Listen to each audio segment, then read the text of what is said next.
Click on subscribe button and press the bell icon so you don't miss any update. Noor Channel presents. Please like, share and subscribe for more.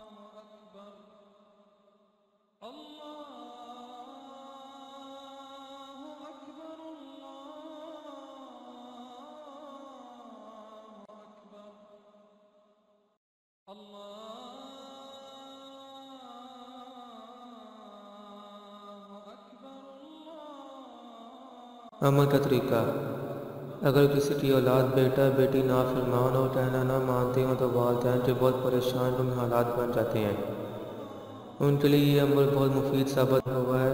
عمل کا طریقہ: یا شہید 21 مرتبہ، اول آخر درود شریف 3 مرتبہ۔ ہر صبح کو اپنا داہنا ہاتھ اپنی پیشانی پر رکھ کر یا شہید 21 مرتبہ پڑھ کر تصور میں ہی نافرمان پر دم کریں۔ اول آخر درود شریف 3 بار پڑھیں، اور یہ عمل پڑھتے وقت پڑھنے والے کا چہرہ آسمان کی طرف ہو، اور انشاءاللہ جو بھی نافرمان ہوگا 7 دن میں فرمابردار بن جائے گا۔ اللہ تعالیٰ نافرمان کو فرمابردار بنائے، آمین یا رب العالمین۔ ہماری ویڈیو پسند ہے لائک شیئر اور سبسکرائب ضرور کریں۔ Thanks for watching and subscribe for more. Click on subscribe button and press the bell icon so you don't miss any update.